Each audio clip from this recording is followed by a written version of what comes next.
At some point in time, self-love stops being bubble baths and candles and starts looking like disappointing people.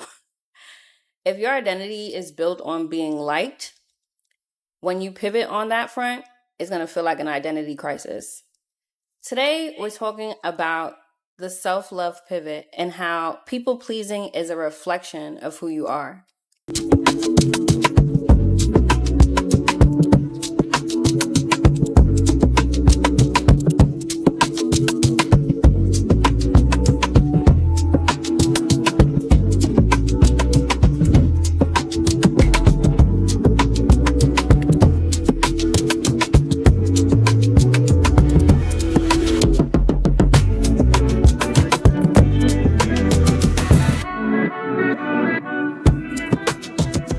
Hey friends, hey, what's going on? It's your girl Kenisha B. I'm so grateful to be back with you today. I'm really excited about our topic because I have tons of experience when it comes to people pleasing.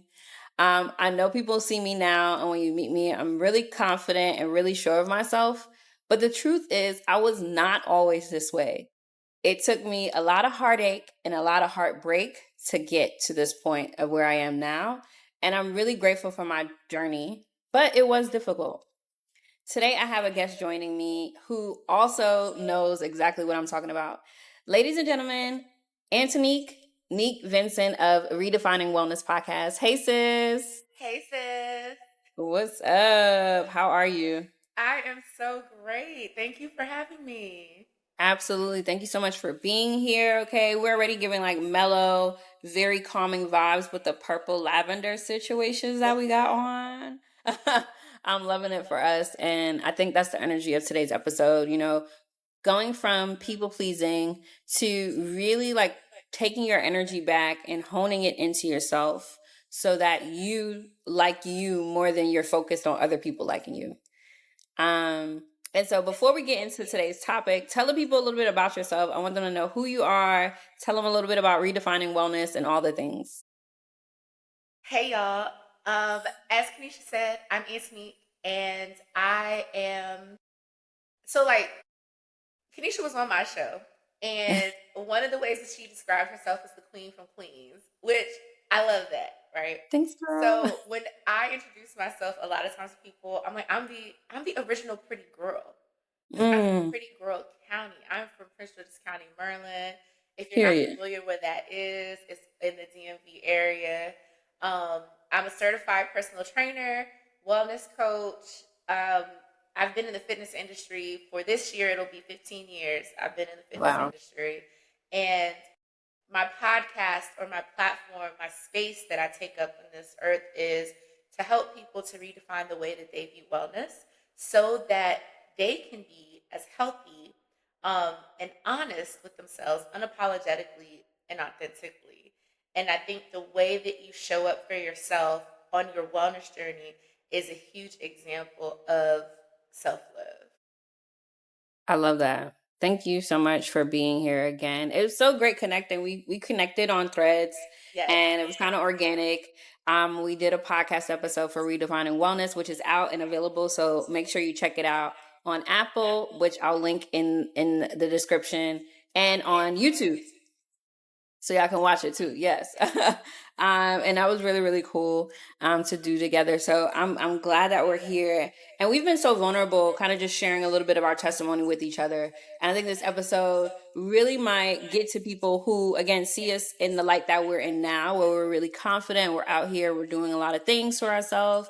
But there was a point in time where we weren't these people, right? We didn't have the level of trust in ourselves and self-love to kind of like put ourselves as a priority. I know I can speak for me specifically being like oldest daughter, first generation on one side. Like, it's not easy, babe. It's not easy being the eldest daughter journey is crazy. Okay? That's a pipeline that needs to be studied. Yeah, Yeah. absolutely. Even being a strong friend, I think, was something that up until maybe last year, year before last, I was still holding championship belt being the strong friend, right? And I had to lay that title down because I was like, man, this is exhausting. So that's what we're here for. If you have experienced people pleasing 101, which is getting your feelings hurt because you're prioritizing other people above yourself, if you have held everything and everyone on your back because you felt like it was your responsibility to, if you have become so exhausted carrying the weight of emotionally unavailable people, please stay tuned through this whole episode because you're going to learn something. Okay. You're going to pick up a gem or 10. You're going to learn a lot. Right. Okay. From our journeys, from our experiences, and from our truths. And that's what we want to share with you. So, sis, let me ask you this, right? What did being like, and I don't know if these were terms that you use for yourself, but I was giving the reliable one. I was the good child. She could do it. She's got it, right? That was like the labels that were given to me before I even accepted or applied, honestly. So, what did being like the good one or the reliable one, the strong friend, what did that give you? Like, how did that show up in your story? It showed up through. So I'm also the eldest daughter. Okay. Eldest daughter. My mother is an immigrant. Mm.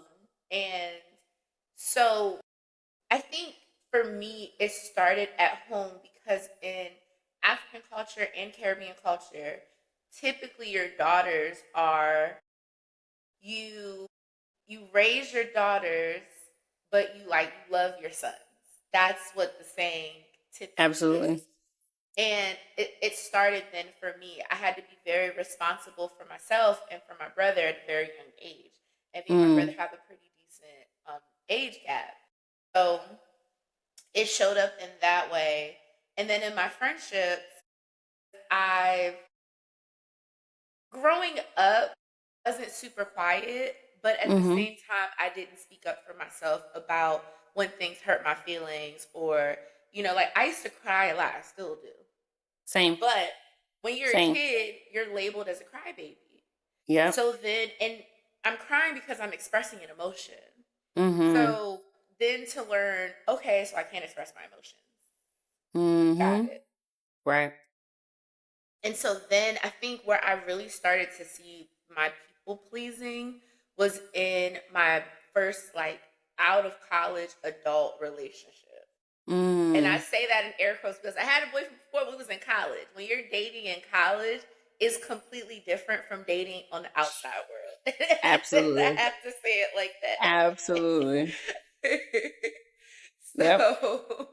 I saw myself completely change, not realizing that I changed being in that relationship because I took that you can't show emotion into that relationship.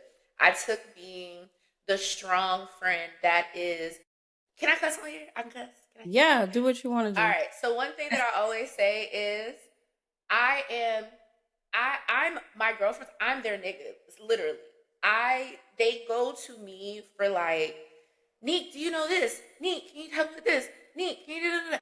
Because I'm the strong one physically and emotionally and mentally. So I always say like, damn, y'all hoes, this is why I hate when y'all don't have men. Because I gotta be Right. the nigga for everybody. I gotta figure shit out for everybody. Yeah. I'm the airport dad. I do all of these things. When I was in the rock bottom of my relationship, it took another strong friend to recognize it in me. And I think that's when everybody realized we kind of can't keep doing Neek like this. We have to. She's not talking. She's not expressing. Like the girls got scared towards the end of Right. that relationship, and Okay. from that point forward, the girls kind of were more so, "Hey, we're not hearing you talk. We're not hearing from you. We're not. They may see me on social media, but if I'm not actively in the group chat or I'm not calling anybody, that's now they've learned that's the trigger of Antonique's not okay, and don't let her cover it up, and all of Yeah. these things. So, child, it's taken so many forms, like from childhood to my mid 30s. It's looked very Wow. different. I think your story is really, really, not that it's really common, but it is, right? It's a shared experience, I'll say, not that it's common. Something that you said that really struck with me is like people pleasing often starts as protection, right? Looking out for your siblings is probably like making sure that they're good. For me, I'm the oldest of three girls that I, grew up, my mom's kids. We, they were really tough sometimes. I mean, I was very quiet child, very mild mannered, soft spoken, cried often, like I was not rough around the edges at all. Even though I was living in, grew up in New York, about that life for sure. My whole family is gang, gang, gang for real. I was just different. And my siblings weren't always like on the same page with me, and I would have to kind of gather them, get them together, to appease them, to get them on my side, to be able to kind of work with them so I didn't get in trouble because I was the oldest. Right. Right. And I think that that is like the start for many of us, is that people pleasing was a form of protection for others. And I think for me, it became a problem when it becomes my personality. Like, this is what she does. Oh, Kenisha just gone. Everybody know Kenisha this is what I do. And when it came to, that was like familiarly in the family sphere, that's how it came out. Like, okay, Kenisha got it. Yeah, that's her role basically. And then when I got older, especially when I was in college, I adopted the same kind of thing with friends, right? Protecting friends when we went out. I know the guys like to call that friend the cock blocker in the group, but also I'm like, you're not about to just be talking to my friend just because you buying her a drink. We're not doing that, Right. okay? Come correct Right. or step off, bro. We're good. you know? And it stayed like that for over a decade for me. It was really intense of how much of the glue I was in my friend group. And it got to a point where I recognized that when I didn't call, no one called me.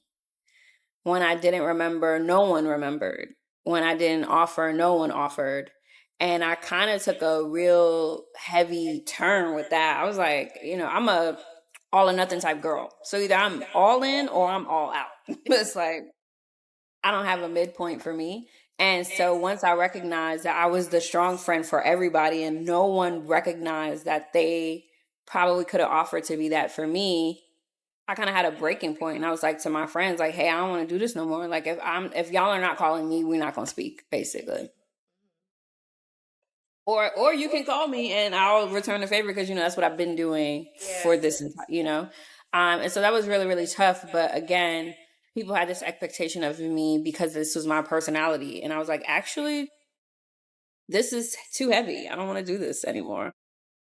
I don't want to be that friend. So if that's how you know me, then now you're gonna know me as a little something differently. And I think for people who are watching and listening to this, I think one of the things that came up for me when I kind of pivoted in this people pleasing space, both times with my family and with my friends, it was like, okay, asking myself, who am I when no one needs me?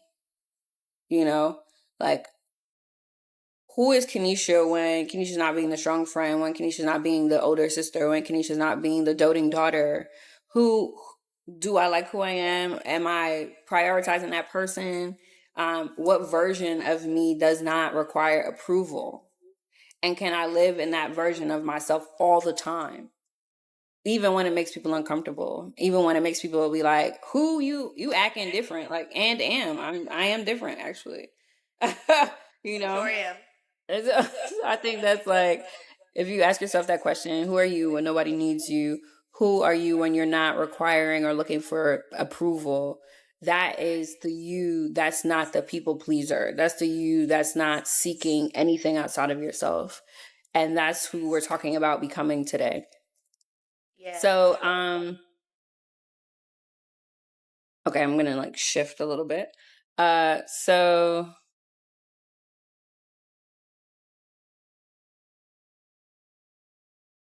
I don't know how to say this, but how would you, this is trying to see if I should ask this as a question first or phrase it as a statement. So a lot of people think that self-love means just like showering with the lavender, or the eucalyptus in the shower, right? It's like lighting candles and lotioning yourself, or getting your nails done and I think a lot of people tether self-love to this aesthetic. Mhm. And for me, self-love isn't necessarily about being softer or nicer to yourself. I think it's about being so honest with yourself that you're willing to disappoint people before you abandon yourself.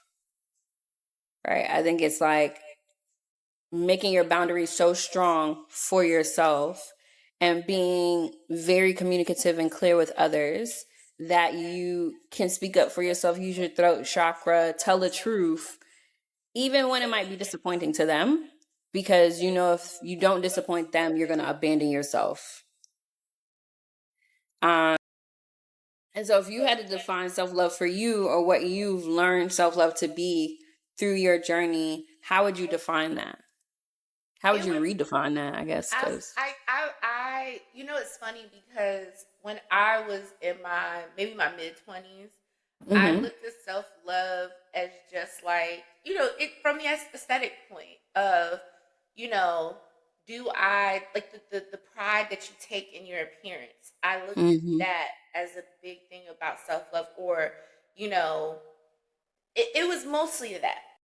Yeah. As I got older, and I'll never forget, two homeboys. One of my first homeboy, I remember me and my ex boyfriend were together, and we would do check-ins. Like that's my boy, true blue, tight like glue. And we went through breakups at the same time, everything. So like niggas was sad. 2016, we was Mm. Yeah, yeah, And yeah. so he starts dating again. We're going to therapy and stuff like that. And so he's getting back into dating. And I remember I asked him something about like, "Hey, are you going to do this similar to what you did in your last relationship?" And he said no, because I've learned to say to myself, "I love myself more than fill in the blank." Mm. And he will I always love tell that. me, and he's since gotten married and all of those things. And when I finally got out of my relationship, he said, "I just want you to remember, when you get with somebody or any situation that you're in, you have to ask yourself, do I love this situation more than I love myself? Do Mm. I love this person more than I love myself? Why? How is it showing up? All of those things." And I carried that with me, and I've learned that self love is also holding yourself accountable when you slip. Absolutely. And like you said, be Absolutely. honest with yourself that you slip, that like, damn, I can't get it right every time. You know what I mean? Yeah. And what I've also learned recently is I'm very big. I dig my toes into the sand, with my standards for myself, and holding myself accountable and boundaries, and not letting the fear of disappointing someone stop Mm. me from expressing myself and saying, hey, this made me feel uncomfortable. Yeah. And also, like you said, not seeking approval. One thing that I realized with myself was, for years, and I say this with so much love, I would hit my girlfriends up before we planning to go somewhere, we doing a trip or whatever. Mm. I would send so many different pictures of outfits and say, "What do y'all Mm. think? Should I do it like this? Should I do this color?" And they critique and they do these things. And I think maybe in the last like 2 years, like I said, I'm dressing for y'all. I'm not dressing for me. I'm doing my hair for y'all. I'm doing my everything. I'm doing it for y'all. And Wow. again, not to say I don't love the girls, but I have to love and trust myself first. So I vowed to myself to stop asking them first for their opinion about clothes and anything that goes on in my life. I have to sit with Yeah. myself and figure Yeah. out how it feels for me first. And even most recently, me and you talked about this, talking to men, dating. Mm-hmm. Self love is saying, hey, something with this situation feels uncomfortable. And it took a long time for me to be okay with saying no and saying that this doesn't align with me. I don't think this is, where I want to be. Like, Not for me. you know what I'm saying? Like, I don't need Donnell Jones. I can say, this ain't where I want to be. You know what I'm saying? Absolutely. But being okay with being the villain in somebody else's story. My homegirl told me that. She was like, you're not going to be the superhero to everybody, and that's okay. And you And you shouldn't want to have to be. learn in this life, it's okay to not be liked by everybody. It's exhausting to be liked by everybody. It's weird. It's weird. And it Yeah. used to hurt my feelings. I was like, oh my gosh, what if they don't like me? Then I had to say, you know what? Okay. Because people are That's, weird too. you I know don't what I'm like saying? everybody. Right. I don't like everybody. So how can I get upset for not being liked? You know what I'm saying? Of course, and I was telling my therapist, I said, sometimes I think the moon, the stars, the universe about me. I think feeling like, what do you mean you don't fuck with me? Main I'm character. cool, but it's Come it's on. cool. I can't be everybody's cup of tea. I've learned in this journey that I've been on is that you self love is being the villain to somebody else. That does happen sometimes. And yeah, I mean, and it's hurtful, right? Because like you said, like, I feel like from a young age, we're taught that people need to like you. You have to be like the friendly one in class in Especially elementary girls. school.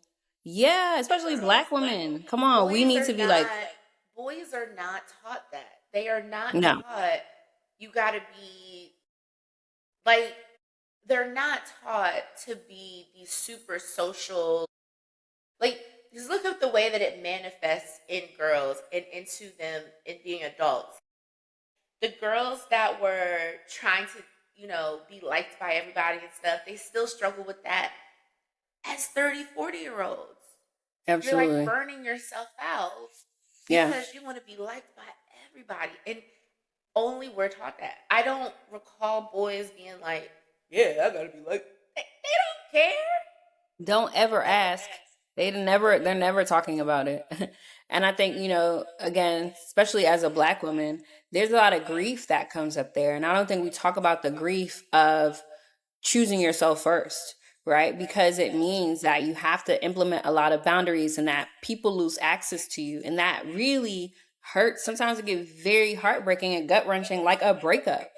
But Yeah. what I recognize is that if people lose access to me because I've gained a boundary, then that whole relationship was based on compliance. And that just Yeah. doesn't work for me either. Like, Yeah. I I had this experience when I was 20 where I almost had a heart attack, and that put me in such a, and I've talked about that, like it put me in such a crazy space because it gave me these two options. It's either people please or save your life. It was very life or death literally for me. And so when I was putting up boundaries and choosing myself first, I lost a lot. I felt like it was a very tumultuous time for me because I'm like, damn, people don't want me to choose my life. I didn't understand. I'm like, I thought these were my people. How could they expect me to not choose my life, But people are living their own stories. They are the main character in their own narratives, their own plays, their own books.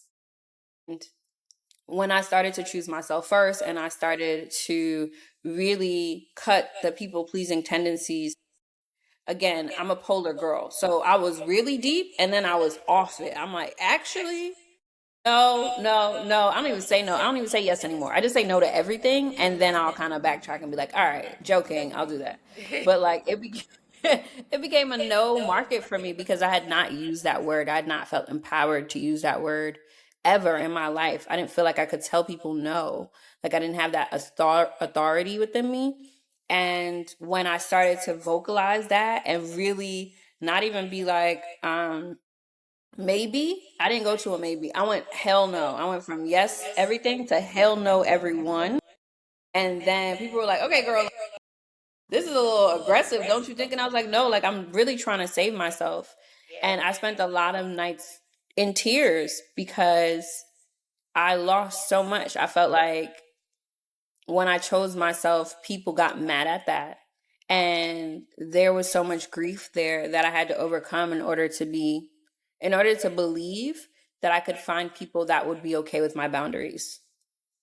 Like, I didn't know that those people existed because of the pain that I experienced from people that I had known all my life. My family, close friends. I was just like, if they don't vibe with me now that I got these boundaries, nobody gonna talk to me. Nobody wanna be this friend. Like, it just shattered my world, and it was very fractured for a good bit. But what I recognize is that was kind of like, that was the toughest part. The toughest part is the pivot, right? It's the relationships that shift in the ways that they shift, right? Maybe you go from seeing somebody or talking to them every day because you're in school or whatever, to seeing them at homecoming. Like, hey girl, wow, we were so close, right?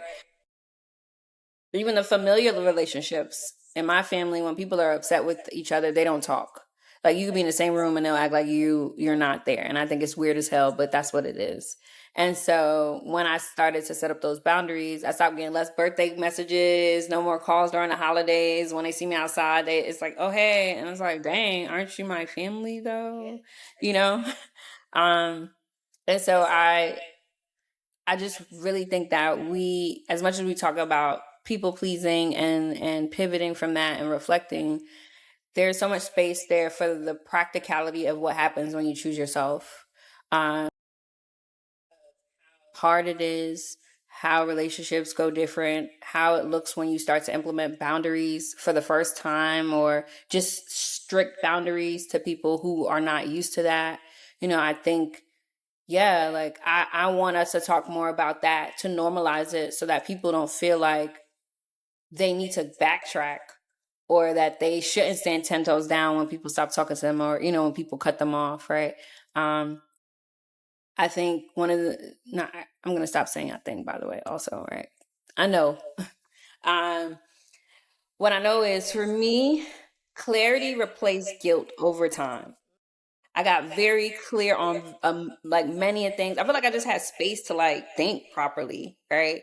And that was the gift for me. That I was like, oh, I was very confused. I thought a lot. I was like, oh, I think maybe, not really sure. And then once I started to put them boundaries in place, once I started to, the people pleasing ended, and the true Kenisha, right? Not the labeled one, but just me, showed up. I was like, oh, I actually don't want to be your friend. I probably shouldn't have been your friend this whole time. Actually, I don't want to do that anymore. Actually, I don't like doing that. No, I don't want to. It wasn't like ellipsis. It was like exclamation point. No.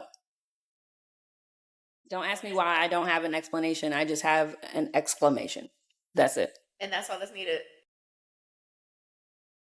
That's all Not that's sorry, needed. by the way. Disrespectfully, if that's how you're taking it. I don't. I'm coming from with love, but if you're taking it with Right. hate, maybe that's. Right. I don't want no problems. But yeah, so if you're in that space and you feel like you are needing to pivot in ways away from your people pleasing tendencies, and you just start experiencing people fall off when your boundaries go up, I think it's a clear sign that you're doing the right thing for yourself. Like, It's it so may hard feel, though. yeah, it is.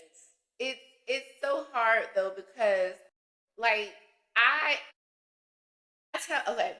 So I'm in this dating space, and Mm-hmm. one of the things that I stand 10 toes down on is I don't spin blocks. I'm not a Period. block spinner. Me Once neither. I said that I'm not fucking with you, I stopped doing it. Or I remember my therapist told me never let a man tell you twice that he don't want you. And so I have learned from that, and from my own like heartache, is I'm very prideful on, if you never speak to me again, if you break up with me or whatever, don't expect to hear from me. You know what I'm saying?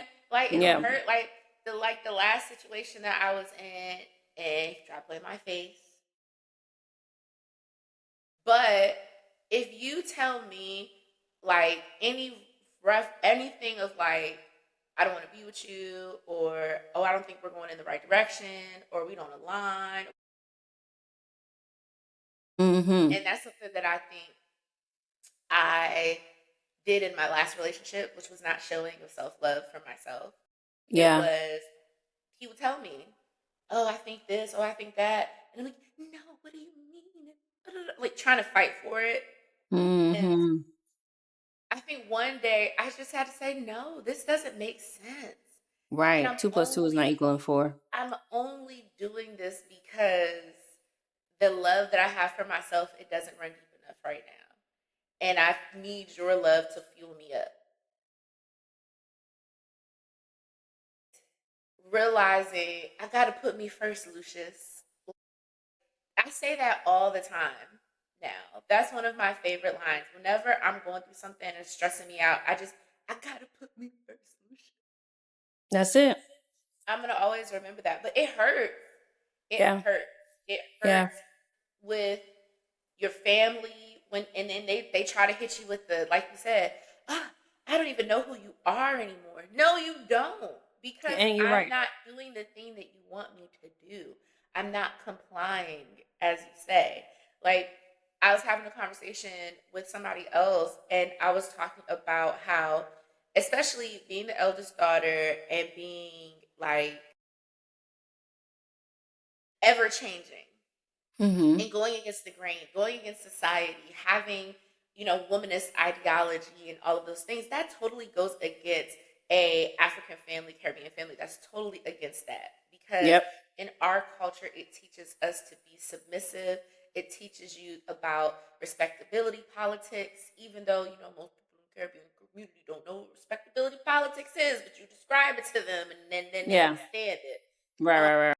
and everything is also so smoke screened by the church, and that's Mm. where a lot of Black women, they learn how to not love yourself, Yeah. because you are taught to submit to everybody else before you submit to yourself. And so Absolutely. that's a passed down. Our mothers teach us that, our fathers reinforce that. So when I say certain things like, I don't want a man that does X, Y, and Z, Mm. and if I express it in my family, they think I'm crazy, Yeah. you know? And it's like, why am I crazy? Because I have a certain standard that y'all didn't want to have. That has nothing to do with me. I'm just Come on. continuing to have it. And it causes rift, it causes Yeah. issues, because you standing on your 10 and your square, it makes people uncomfortable, but it takes the veil off, and then you see their insecurities. Mm. That's one thing that I've really learned too. Me standing True. on business and really pivoting to love myself, it Mm-hmm. exposes other people's insecurities, and then they get mad at me and be like, oh, you're so audacious for this. You're not audacious enough. I'm doing the thing that you wanted to do, That's it. and you're upset with me because I'm standing on it. I'm doing something that you would have done. Like, if I tell somebody, no, I'm not helping with this, and you get upset about it, you're more mad because if it was the tables was turned, you wouldn't help me either, probably. You mad I'm just saying it first. You're upset that I'm not doing what you want me to do. R- Or you And can't I'm not believe. upset about it. I'm not Right. Or mad. you can't believe that, like, how dare I say no to your request? It's like, what do you mean? It was just a request. And It's I'm not a sorry that I've mandate. always said yes. And now that I'm not, okay, it's a new day, it's a new era. The sun comes up different over here now. Yeah. You know what I'm saying? But I've learned that pivot, when people are upset with you for putting yourself first, for putting your mental health first, your wellness first, physically, all of the things, it's a lonely road to Yeah. stand on this. It can be a Absolutely. lonely road, but in that road, of the loneliness, the hurt, it doesn't last forever. It Mm-hmm. doesn't. Very It's a true. feeling that's gonna fade away. Right. Um, but you get to have the opportunity to pour back into you, and whether that is, getting more sleep, whether that is just, honoring, like you said, honoring that throat chakra, your heart chakra, like honoring all of those things. And then, like, when the fog lifts and you realize, wow, I did that, Yeah. it boosts you up a little bit more. it does give you a different battery in your back, you know. I think you really hit the nail on the head, you know, just in how, one, like, people label you audacious for doing something different, or you're like, I've seen how it turned out for you. I actually just don't like what I see. So I don't want that for myself. I want to do it differently. I'm just choosing, you know, nothing against you. It's actually not personal to you, it's personal to me. So if you end up taking it personal for you, I don't even know what to say, right? It's It's a like, personal whatever. problem. You can't expect me to do anything with that. I should not be held responsible for doing anything with what you take personal. It's like, that's insane. But I think where it stems from, right, is, again, something that we're taught as kids, or at least I know for me, over giving was a form of avoiding rejection. And I think people don't want to be rejected, which is why they try to show up more and overcompensate. Even as parents, I think sometimes parents don't, you know, they want the approval of their children so much so that they will blindly just give. And we see kids, you know, who, how that turns out for many students who have been provided everything for it. And not that it's a bad thing. I feel like if you have the opportunity to give to your children, go off. You know what I'm saying? But look at the impact of how that turns into the relationships and their expectation of other people who aren't their parents. You come to learn, like, why would you expect me to fill the role of your mom? I'm not your mom. I'm not holding that same torch. I'm not over giving for you. But again, that comes with time and learning to be okay with rejection, to be okay with people calling you different names, or not knowing who you are, or not even wanting to be around or talk to you. You know, that is a level of rejection that I've grown to be comfortable with. But back then, I was like, I need people to like me. I am a human. I just want to be loved. Okay. What do you mean you don't want to talk to me? I don't understand. Why wouldn't you want to talk to me? Because To I'm, me, yeah, I have a great conversation. It's like, I'm so smart. huh? What? Yeah. Yeah, that's the part of me when I um and my therapist taught me this, and also I've been reading a lot of books about codependency. Hmm. And one of the things that I learned is that people pleasing and codependency are kind of a hand in hand, situation where you are manipulating an environment to have the outcomes that you want to. So it's not even just you're people pleasing, you're doing something for somebody, so that they, whatever. Yeah. But I learned, 'cause when I was a child, I used to lie a lot when I was, Mm. and as I got older and I talked about it in therapy, she made me realize I did that to please the people around me. Like, if I Hmm. tell you what you want to hear versus telling you the truth, you won't be mad at me. Right. You'll still, hang out with me. You'll still like me. You'll still, Hmm. it was a place of protection because I didn't want to face certain types of conflict.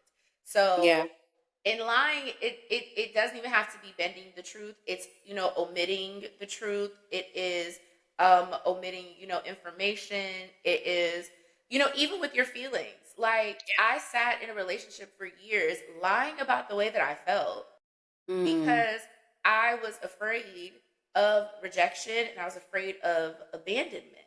And Hmm. so I people please. I try to please him. And I remember saying it like I did everything that I could to please him, and it did Mm. not go in the way that I thought. And so I hated the world because of it. But Yeah. in actuality, I should have never been over there in that yard. I should That have part. never been over there. Yeah. Even with people pleasing, it can be like one of my girlfriends, this happened some years ago.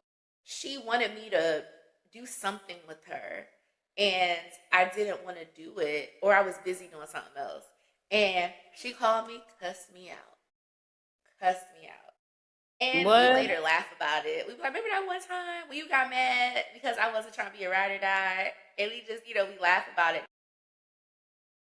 Situation where I was like, I gotta put me first, Lucius. This don't make sense, you know.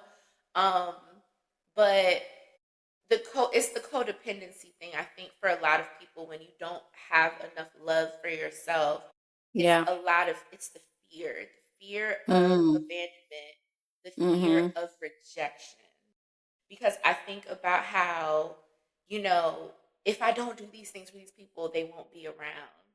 Or Yeah. if I don't comply to the person that my family wants me to be, they won't be around, or they won't, Yeah. whatever. Or if I don't do everything that I can and chuck and jive in this relationship, he's not going to stick around.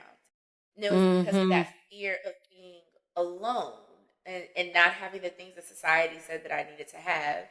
And once you kind of realize how exhausting it is to chuck and jive for everybody, once you realize how it's not serving you and you end up in these horrible situations and you're there Yep. longer than you need to be, um, it's you have to sit back and take accountability for yourself and ask, why am I not pivoting to a better space of love for myself? What about myself makes me afraid to just sit in with her? What is so Yeah. scary about her? What is, and I had to realize I was more afraid of, like, I was afraid of the person that I knew I wasn't, and I thought I was going to become her. I Mm. was afraid of that. Just like with me now, like, I'll be afraid to really dive in and lock in and do the things that I need to do because I'm afraid that when I become successful, because I know I am. I mean, I already am, Period. but I know I'll be even more Okay. successful. Um, Yeah. I get afraid of, am I going to be lonely at the time? Mm. And so I that's a place that I'm working on, is loving myself enough to be organized, loving Yeah. myself enough to make certain sacrifices and not always be there. I can't always Mm-hmm. be there. I can't always be superwoman for everybody else. And then I turn around and my bank account is looking crazy, or my skin is looking crazy, my body is looking crazy. I'm not Yeah. taking care of myself. You can't even, if you don't have self-love in the way that you set the boundaries, accountability, all the things, you're not going to have the self-love aesthetic. Absolutely. Absolutely Can't not. have that without working on that inner side, that inner critic, and dealing with your shadows. And I think sometimes that's what it is. We don't want to deal with our shadows. So then we please other people because it makes it feel like the more people that I have around, the better that I feel in life. Yeah. Um, but also we start to feel like that's what we're supposed to have in life. Mm. Whereas you come through that canal by yourself. Even with twins, one baby at a time. You come down that canal by yourself. Yeah.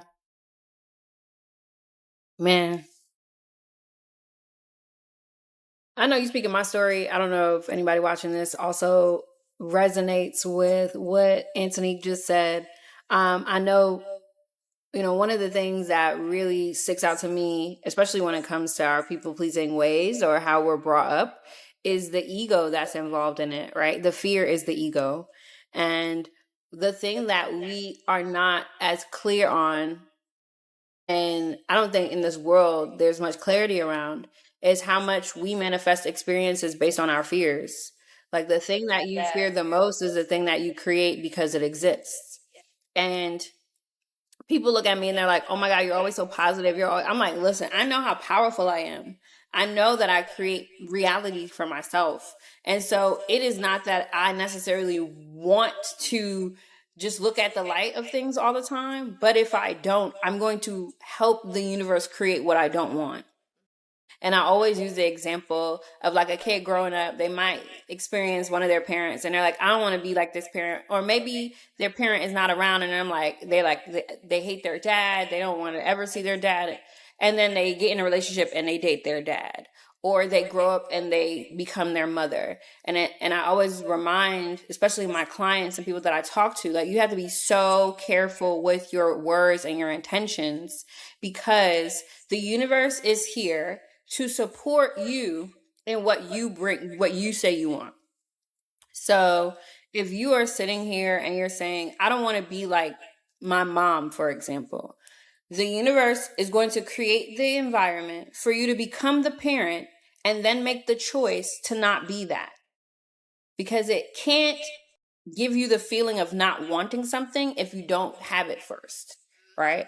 It's like saying, I don't want to be short. Well, if you're tall, you won't have that experience. You're going to have to be short to then feel like you don't want to be short anymore.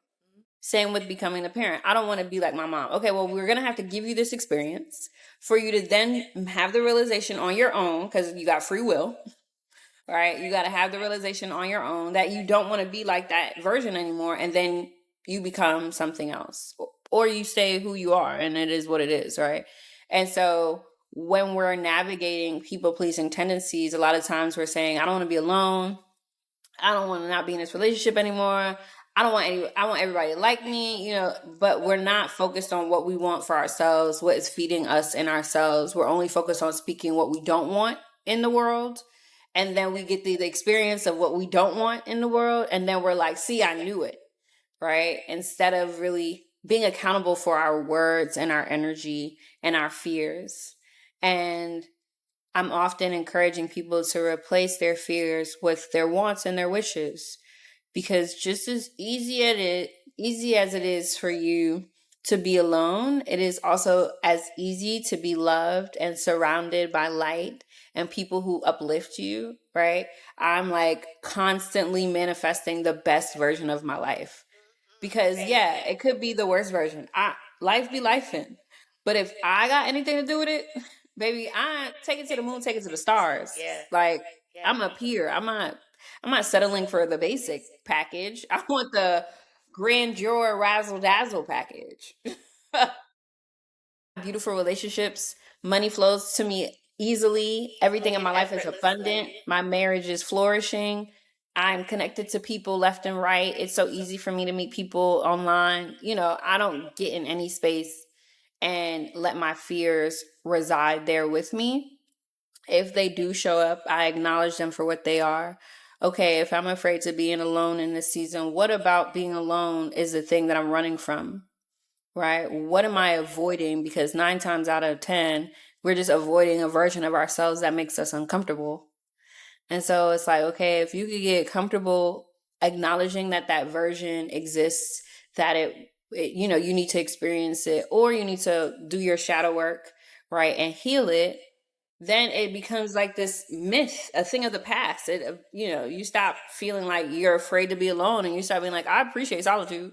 Not that I want to be in it every day, but baby, when it's quiet in the house, I'm like, cool. I've had to learn to embrace that.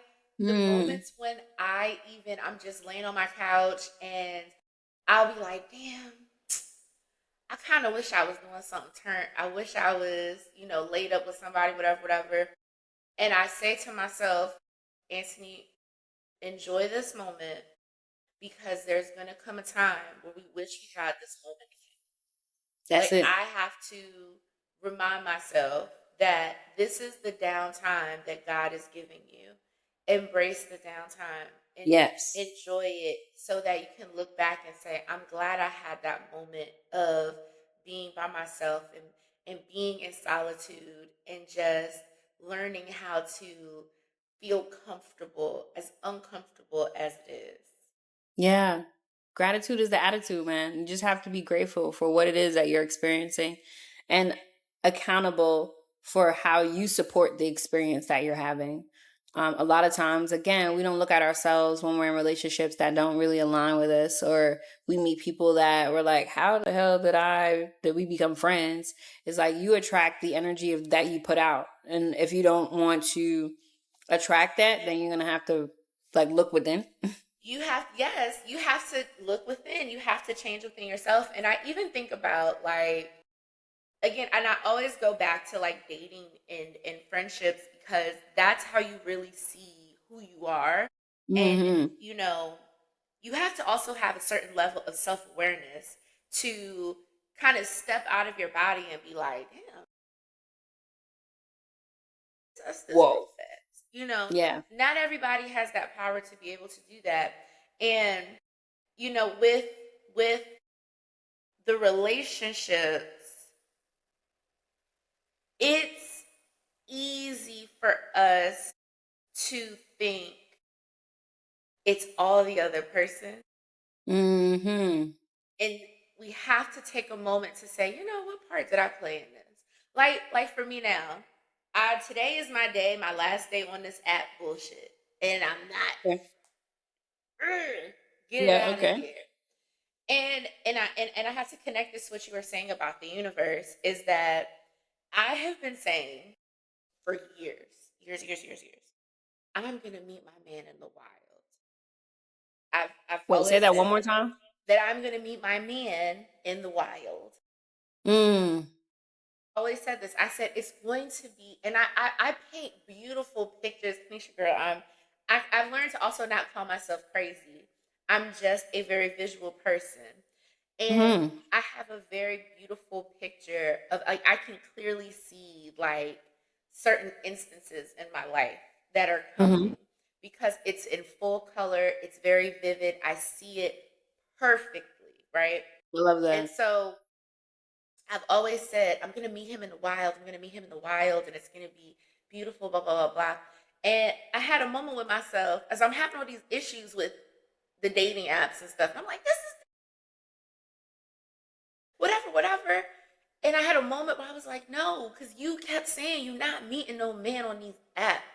This is why Mm. you're meeting losers and people that Mm. are not about their business.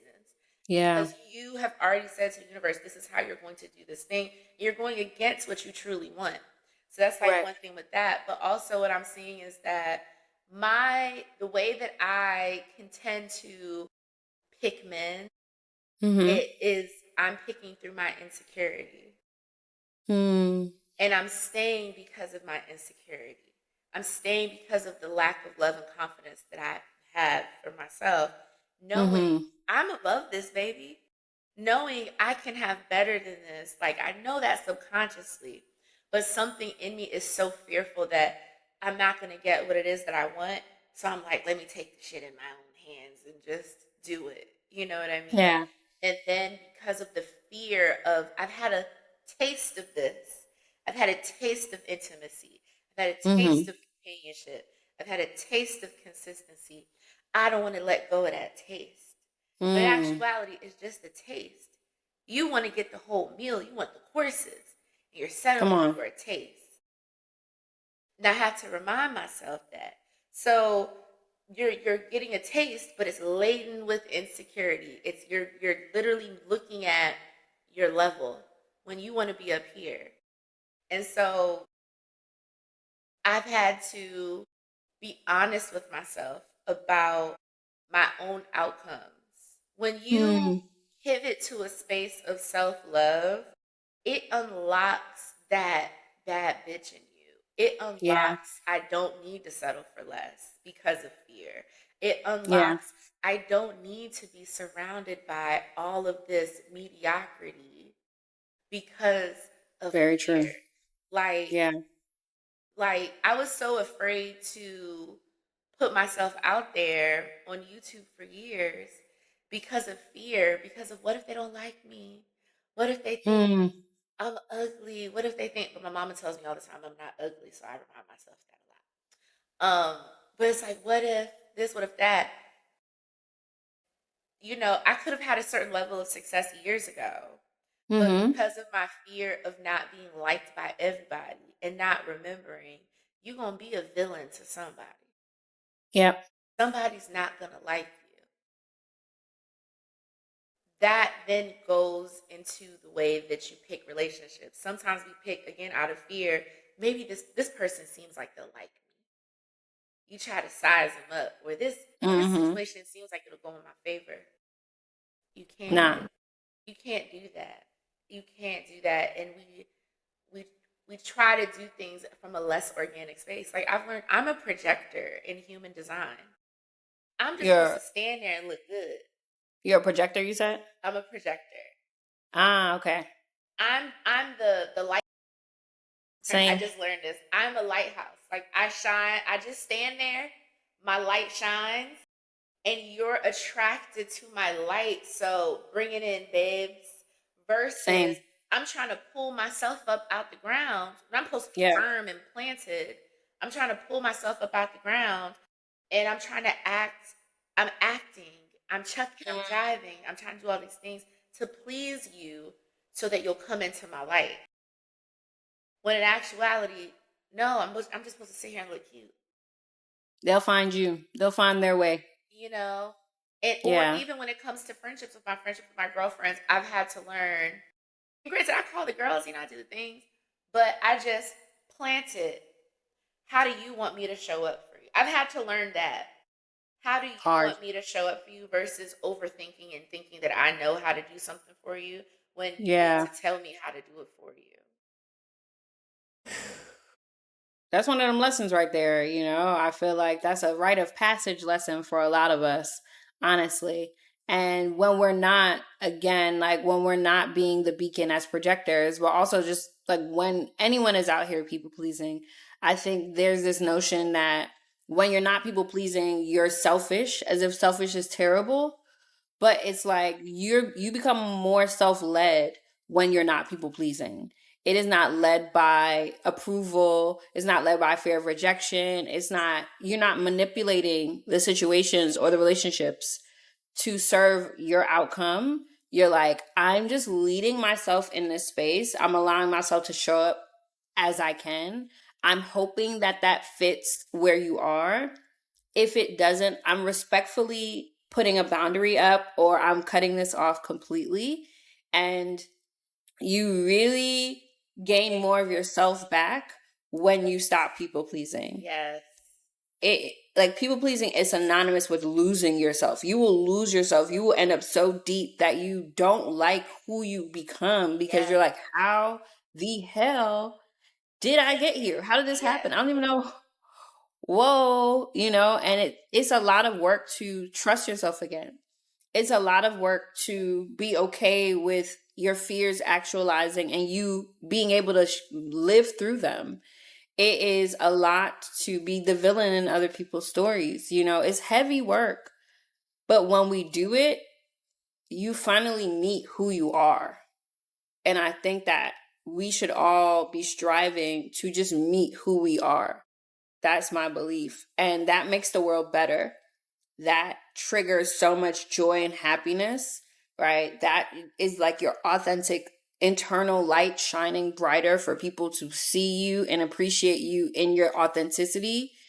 It takes away all the masks that we tend to put on ourselves or just accept because other people put it on us, right?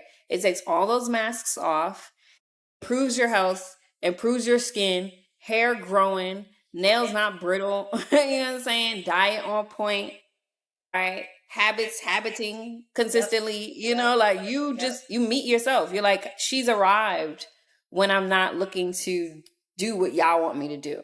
Yeah. And you love that version of yourself when you meet her, so much so I'm looking at the clock, it's 11:11, y'all. So this is like Period. spitting gems, right? You love yourself so much so that you refuse to go back. Like once you stop people pleasing, you're like, whew, that was hard. Done. Not touching it again. Like y'all can't even get me if you tried, right? And so, if you are in a season where you're feeling like you've been the people pleaser, you've been the strong friend, you've been the one always showing up, always there, always available, and it is exhausting you, I want to encourage you to, one, like ask yourself, where are you over giving to avoid rejection? Be very honest about that response, because the truth is that there's a fear that's aligned with people pleasing tendencies. And when you give voice to that fear, you can overcome it. But when you try to avoid that truth that your overgiving is an avoided tendency, I think it has more power over you than you care to admit. and you can't take your power back until you admit to yourself that you're giving it away. And so, again, ask yourself, where are you overgiving to avoid being rejected or avoid being alone or whatever you feel like you're avoiding? And once you sit with that answer, one, if you'd like to share, drop it in the comment of this episode. I would love a little dialogue. But if you don't care to share and you just want to hold on to it yourself, really just be honest and sit with that answer. And, ask yourself, where do I go from here? Where do I go from here once the response shows up for you? This has been so good, love. I'm so grateful for you. Thank you for sharing your light, your story, a little bit more about you. And for anybody watching there again, right? The self-love pivot is not necessarily you being selfish or you being less than or you not wanting to show up for people. It's really about becoming a self-led individual. It's really about prioritizing yourself so that you can show up for people in a healthier capacity.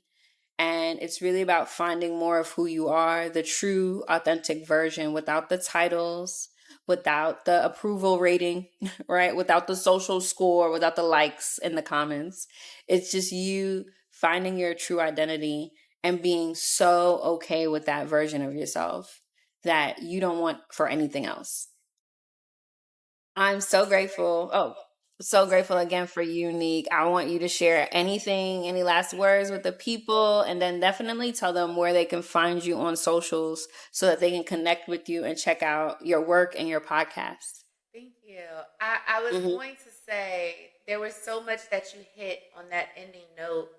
And one thing that's very important when it comes to your self love is, Mm-hmm. especially for women, we need to be able to hear our intuition and we need to be able to Intuition. grow our discernment. That's one of Yeah. the things that really I found increased for me when I Mm. really tapped deeper into myself, and my discernment increased, but Yeah. my trust in myself and my trust in my decision making, that Mm. grew. If you don't get the opportunity to understand how your body feels in this pivot season when it comes to change, when it comes to being uncomfortable, like understanding the questions, the open-ended prompting that you have to do for yourself, when Mm-hmm. you feel uncomfortable, whether it's someone was mean to you, you're in a situation that doesn't feel that you should be in, or anything, your body will tell you, and we cannot ignore Absolutely. that.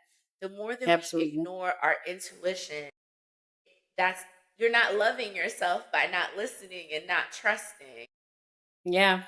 Even down to the colors that I choose to put on. Like when I finally went no contact with my ex, and I really had that time to really hone back in on myself, all the parts of me that I lost that I didn't know that I lost. And she started Mm. coming back. The style, the wearing colors, down to getting my nails done again. You know what Yeah. I'm saying? Trying different colors and hairstyles and, all of these things. And I could feel how happy my body was that I was doing that. You know, really hone in on your intuition. That's so important.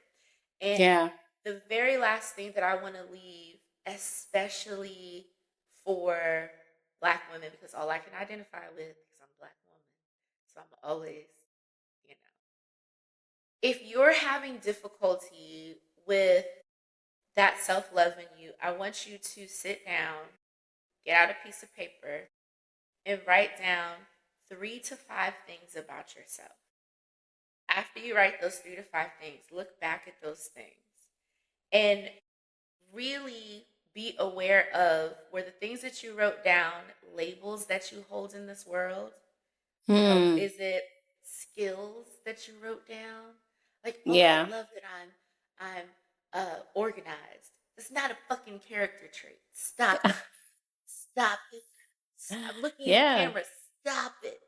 Stop writing down or identifying yourself with job titles and Mm. these skills. No, baby. If somebody asks me, and I'm so blessed that I can do this, I get asked all the time, how would you describe yourself? I'm gregarious. I'm vivacious. I Yes. am, I'm a lover. Like my therapist had to work on me with this, and we have to reframe our cognitive thinking when it comes to ourselves and how we show up in the world. Like you don't represent the world as a project manager. Right. You don't represent the world as, oh, I love my no. It's not You it. represent the world as a vivacious, gregarious, as a person that loves to make sound effects. Mm-hmm. You know, a person that loves to be bright and light. Yeah. Like, Yeah. find other ways to identify yourself.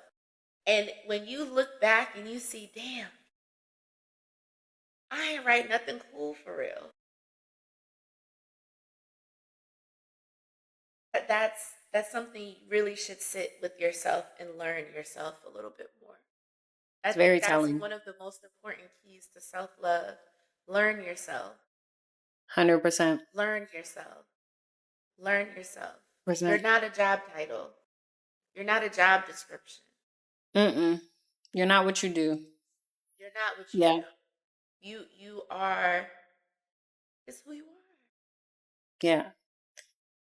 And it's okay to not know who you are. It's okay to be on a journey to finding yourself. It is perfectly normal Yes. to be whatever age and be like, who the hell am I? It is Yes. literally the goal for everybody to have that question at one point in time or another pop up and be like, yo, who am I? Who do I choose to be? And then going after that, I think is such a brave act.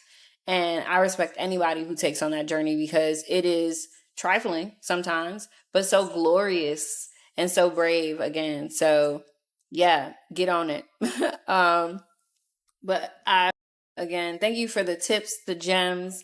Make sure you do that practice, writing down a few things, what character traits did you call it? Yep. Write down, like, what are 3 things about myself that I love? That's gonna be Yeah. the biggest thing. What are 3 things about myself that I love? That's the practice for this week, y'all. Definitely tune in for more from Antonique. You can find her on socials, Redefining Wellness Podcast. And what's your handle on IG and I think Threads as well, right? Or So just you tell the my people. handle on everything is Heynique B. So Instagram, TikTok, YouTube. That's my handle on YouTube. But my YouTube channel, Redefining Wellness with Neek. My podcast, the Redefining Wellness Podcast. And if you want to follow the podcast Instagram, it's just Redefining Wellness Podcast. Love that. Thank you so much again. If you are watching this today and it spoke to you, it hit, it's like it touched you a little bit. I want you to send this episode to a friend who is always overextending themselves so that they can hear more confirmation as to why it is time to pivot. Also, if this episode touched you a little bit, then check out the Pivot Season playlist that I have on YouTube. There is a load of episodes on pivoting, and I know I'm not the only one experiencing pivot season right now. I think we're all in the midst of some type of pivot. Yes. Probably always. And so there's an episode there that will connect with you. All right, y'all, before we sign off, I'm pulling a card. Y'all already know the Secrets of the Ancestors Oracle deck. My fave this season, we've been pulling cards. And so I want us to get a card today. Let's see what the ancestors have as a message for us. I'm just letting them fall where they I'm may. Oh, intrigued. Yes. one just popped out, child. Fell on the floor by itself. Yeah. The Judge, Poetic Justice. Oh, this is good back here. Yeah. So let me read Poetic Justice. It's card number 11. It was 11:11 when we were talking about those things. It's 11:22 right now, which is also, come on. Yes. Ancestor said I said what I said. Period. Okay. If there is an important decision to be made, weigh all sides carefully. Things are working out in your favor, but you must be decisive and move forward. Sounds like pivot. if you know you need to pivot, okay? You are in control of your own destiny. Take responsibility for the energy you bring, who you are, and how you live your one wild and magical life. Stop making excuses. No one else is coming to clean things up. Nobody else is going to save you. Repeat. If it's going to be, it's up to me. If it's going to be, it is up to me. A word from the ancestors themselves, okay? Yes. Here comes the judge. This ancestor is a truth teller. Integrity matters. And this card corresponds to the Justice card of the tarot deck. And the declaration is, every day in exciting ways, things are working out for me. Ooh, I love that. I love that. Every day in exciting ways, things are working out for me. What a beautiful declaration, a beautiful end to this episode. Thank y'all again for watching. If you haven't already, make sure you subscribe so that you can get notified of all the episodes that I drop. I'm also doing a 100-day YouTube series coming up, so you guys don't want to miss that. It's going to be really, really cool. And if you want to talk more about wellness, about pivoting, join me in Thailand this year for my Glow Forward retreat. I'm really, really excited about that. And the link is in the bio with tons of info. You can also book a discovery call with me for that. So if you want to talk about it, you've got questions about what it feels like, what it will look like, definitely schedule a call. I would love to chit chat it up. And yeah, you can follow me on socials at It's Kenisha B on Instagram and Threads. And follow the podcast on Instagram and TikTok at To The Crown Pod. That's the number 2, The Crown Pod. Thanks for tuning in and rocking with us today. I hope you show up more for yourself in this new season. I hope that all the activities and the testimony that we've shared and the tips that we've provided help you to return back to yourself with love. I'll see y'all next time. Peace. From the ground to the ground, I'm climbing high. No looking down, I'm touching sky. Build